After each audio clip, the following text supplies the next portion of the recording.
punishingly difficult pixelated fun heading your way. Hello everybody, it's Scott here and we are playing through Elderand. It's available across many platforms. It has now made its way to iOS and Android, and I'm currently playing through on my iPhone. Now this is a combination of a metroidvania and a Souls-like. So we are heading through, finding our own way, finding our own path, but it's not as simple as just, oh okay, hit down the enemies and let's make some progress. You actually have to put some strategy into it. You have to make sure you're blocking, you're dodging, you're dashing, you are using the correct weapons, and you are timing your attacks perfectly, because it can be, as I said at the top of the video, punishingly difficult as I get hit by this horrible little block here. So now let's put up a shield. Oh, that didn't do much, but can we jump over it? That's the thing I'm thinking of. Okay, so as I'm trying to figure out this, yes, we did. That's absolutely fine. We jumped over it. What exactly is happening here? Well, we are this nameless hunter who has woken up on this mysterious place, and we are just trying to survive. We are trying to get through, and we are trying to uncover the secrets of this Serpent Society cult that are acting in the background, and it is all very odd. It is all very strange. As we're going through, you can see it's got this beautiful pixelated art. The animations are wonderful. The soundtrack will keep you engaged. Controls-wise, something that I appreciate about the game is that at the very top of it, it suggested that using a controller would be the best experience. And I appreciate them saying that, because I'm currently using touchscreen, and sometimes it can be a little bit tricksy to do. Everything on the screen, you can see right now, I'm moving about with the joystick. On the right, you've got this bevy of buttons. So let's just tap them and I'll show you what to do. This one is to attack. This one is to jump. This one is for more of an action thing. This one, you jump backwards, but you can also dash forwards with it as well. You can throw your throwables with this one, as you can see right there. And this is your block. You can swap over weapons on the top right by tapping here. So now I've got my bow and arrow equipped, or I can go back to my sword. I think I don't have many arrows left, so I better stick to the sword. And also you have health potions and mana potions, which you can use, but I don't have any yet, so I can't use them. But if you have a controller, it will be a little bit easier to use, because I find myself finding it a little bit difficult to actually tap the screen at times. Sometimes it can just be a little bit finicky, especially in the heat of battle when timing is essential. You want to make sure you've got the right button inputs.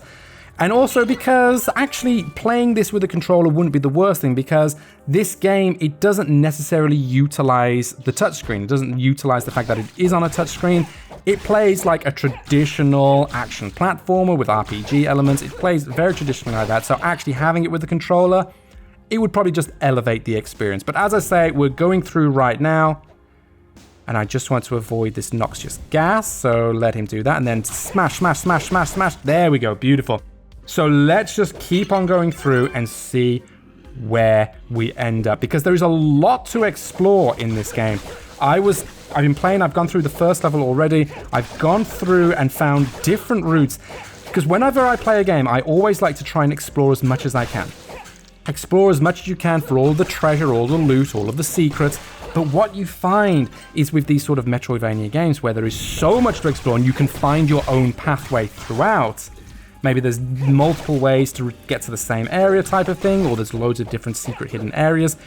You want to take a mental note of, oh yeah, I need to return to that, I need to explore this tile, but you end up forgetting because you move forward, you're fighting some new bosses, you're making some new progress, and you just can't keep a track of everything that's going ahead, and you end up missing out on a lot. And that is a shame when you're playing it, but it is also the beauty of these games, because hey, you can always come back. You can always play again and take a different route. You could always just spend your time exploring one area if you wanted. I'm going to save the game right now. But that is the joy of it, because you feel that you're missing out on stuff, but you still are making progress, and that's the point. Okay, so we've made a little camp right here, which I'm really glad about. We managed to save. We got some of our health back. Also, we have the ability, you've seen me level up a few times in this video so far, we have the ability to upgrade our character. So I'm going to tap on the top left here, where this number, we've got 4 skill points to use. And the way we can spend them is within 4 different categories. We have Vitality, which increases our maximum health. We have Strength, which increases physical damage and stamina. We have Dexterity, increases the chance of a critical strike, as well as damage of weapon that scale with Dexterity. And Wisdom, increases magic damage and mana points. And on the left-hand side of the screen, this is our character so far. You can see our health, our HP, our stamina points, all the Vitality, Strength, all of that down there. So what I'm going to do is I'm going to put one into maximum health. We do that by just holding onto the screen, tapping, there we go. And then I'm going to put one, even though I haven't used any magic damage yet, I'm going to just plan ahead. I'm just going to plan ahead and put one in. And Dexterity, I'm going to put 2 more into Strength. Let's say they're not that dexterous, but they can whack a good wallop, and put you there as well. Beautiful. So now we are very strong, and we've got some extra health, and we've also got some extra magic points when we get to using magic. So let's go on through. And these are beautifully designed areas, and this little cutscene right now, as you can see, it really shows off the gorgeousness of the pixelated art style. But now we're having to fight Ragnar, and let's see. Okay, so the shield does have sort of a... Oh, that was a smack. The shield does have a stamina gauge, so you can't just be holding it at all times. Come on, get some slashes in. There we go. Slash, slash. Oh, dear. Come on. Okay, so I feel I've just got to avoid the rock, and then can I actually throw some axes? Yes. All right, I'll throw some of my throwable axes that's in. Come on, there we go. There we go. Ah, missed that one. Oh, no, I'm not doing well. Not doing well, not doing well. It's all going Pete Tong. Come on now. The health is, I don't think I can get through this. And this is part of it that is like a Souls-like, because it is punishingly difficult. Ay! As you can see right there, absolutely, bam, wiped out. So let's try and jump in again. This is a premium game. You do have to buy the game, but because of that, you get the full premium experience. No in-app purchases, no in-app ads, which is standard, but it is always just a joy to have, especially when you've been playing games for so long, because if you were to do this and die and then be like, oh, I want to play again, and have to sit through a forced ad, that can really just break the rhythm of gameplay. Ouch. I've got some freezer burn here. Come on. I'm trying to throw these axes to get a little bit of a ranged attack, but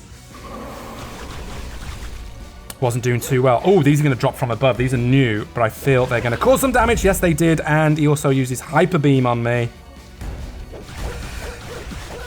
Come on. Oh, I should have avoided that. I should have avoided that. The thing is, I'm just walloping, and this is where you got to have that Souls-like mentality, because you can just go into the fray and just, yeah, let's just attack, attack, attack. But if you don't strategize, if you don't do it well enough, you will end up replaying it over and over again. And you don't necessarily have to source code your way through. You just have to be tactical. You have to be strategic, and you have to be tactical within the moment. So you just have to make sure you learn to avoid all of the different things and attack when you can. Now, I shouldn't have got in that close. I know that now. But what I'm hoping is if he comes a little bit closer... I was really hoping to have avoided that. Maybe throw an axe. Nope, missed that. Okay, so let's jump and throw an axe. Throw an axe. Come on, there we go. Throw an axe. Ooh, should have avoided that one. I'm only on a little bit of health left. It's going red. I don't think... Do you know what, folks? The thing is, I can't really play Souls-like games. I've tried to play Dark Souls. I've tried it. I'm not very good at it. So what I feel is this video may just end up with me being on repeat, trying to defeat this and not doing well. And I don't think that's very entertaining. So I'm going to give this one last go. And if we don't make some significant progress, this may be the end of the video. So let's give this a go. Make sure to avoid the little ice clouds. Throw some axes up in there to at least get some distance damaging, a little bit of range damage. Okay, so gotta make sure to avoid these falling. Yep, avoided that. Oh, he's got his ice beam. Ah! Okay, so we've got a third of his health gone. Jump. Ah, nah.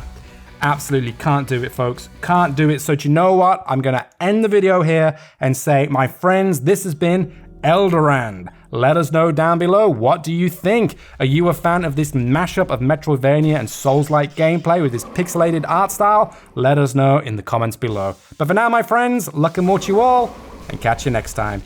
Oh yeah, come on.